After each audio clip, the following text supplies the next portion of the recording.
Thank you, Chantel. Hello, everybody. I'm so delighted to be here and to connect with so many women around the world. I look behind me at a sign that I have on the wall, and it says, "Behind me, will be well-behaved women rarely make history." So I say today, let's make history. Let's change history. Let's be history, especially for survivors of the past, of the present, and of the future. Today, I speak on behalf of survivors who were abused by nuns, a topic that's rarely addressed. When I heard the title of this session for the first time, the word condemned, it caused me to flash to the way of the cross, a Catholic ritual that I have not visited since the Lenten season of 1992. 1992 was the year I was fired after 35 years by Archbishop Thomas Murphy from my position as director of the Pastoral Life Services Department for the Catholic Archdiocese of Seattle. Why? For acknowledging my homosexuality. It was also the year that I faced the truth that I was raped at age 7 by the newly ordained parish priest. This was the year that the Catholic Church lost its meaning for me. I had enough. I felt betrayed, sent away, condemned by my church, while many pedophile priests and bishops remained in the priesthood and lived outside the boundaries of their vows. Being Lent, I decided to write my own way of the cross to heal the grief and loss I was feeling. I called my first station, "Mary is Condemned." Here is some of what I wrote. "You arrogant church, I am angry, angry at you.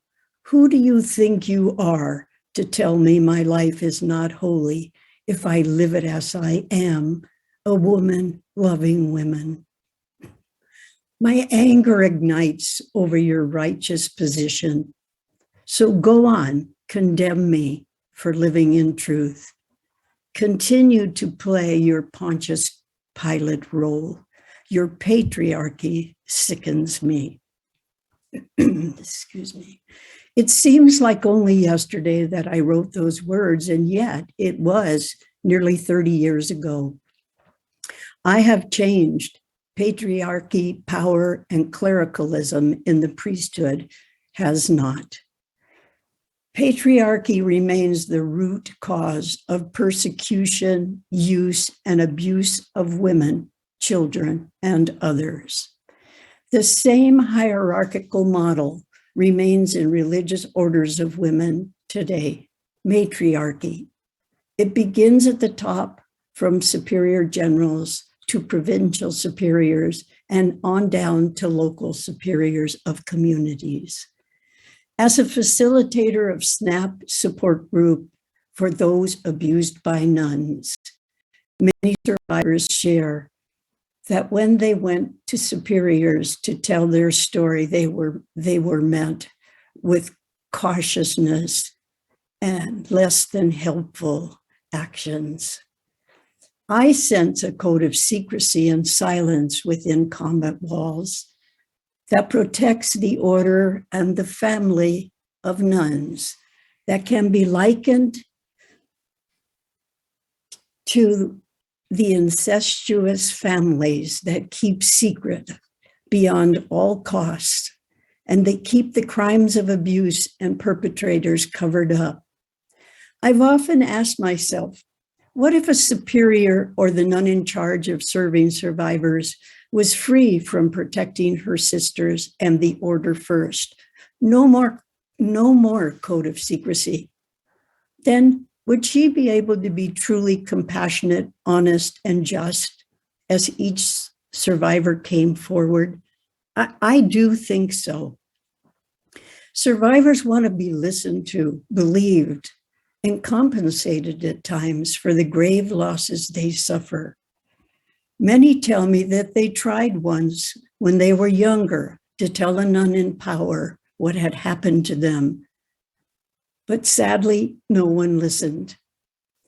Just recently, a survivor told me her story.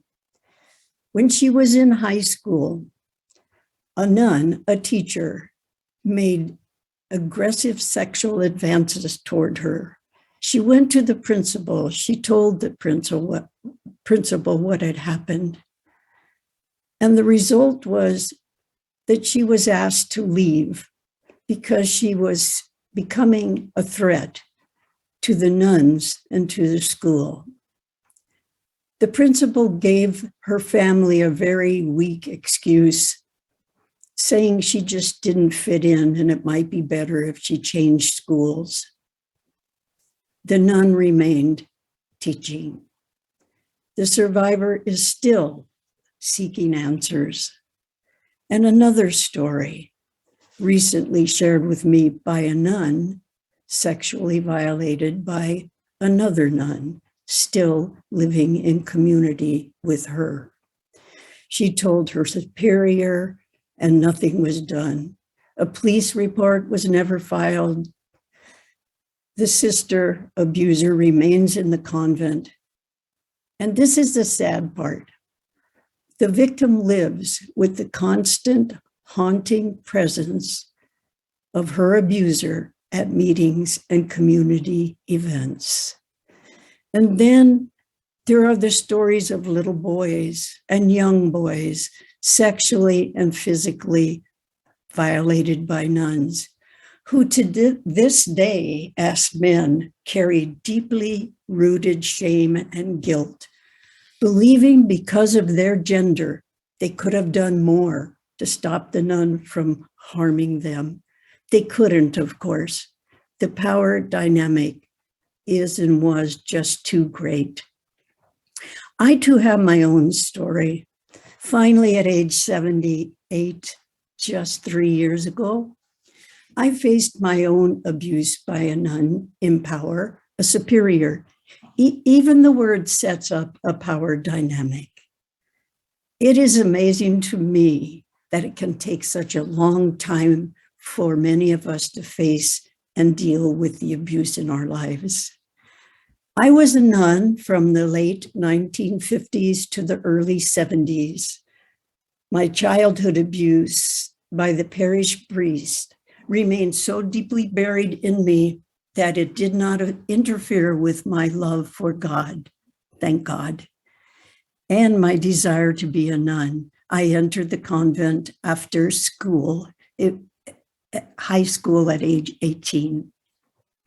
The year was 1958. Shortly after entering, I was leaving the chapel with my group when a superior came up and tapped me on the shoulder. She motioned me to come into her room.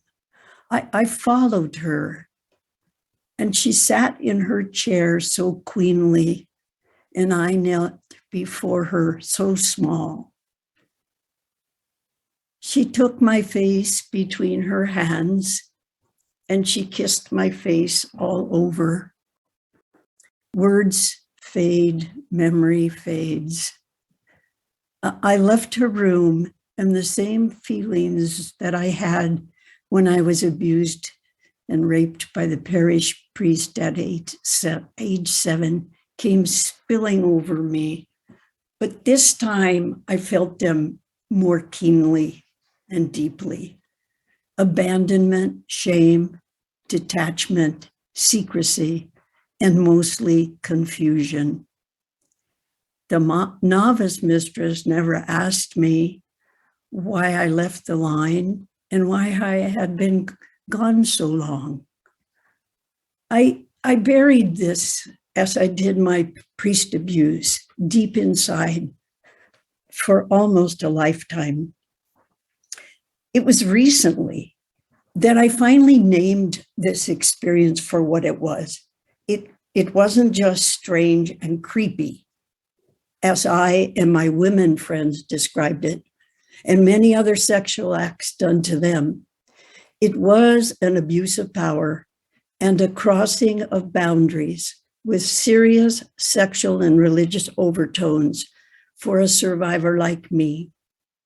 It was too intimate, it was too powerful. It compounded my deeper wounds of childhood abuse, especially confusion. The good news is my story had a positive ending.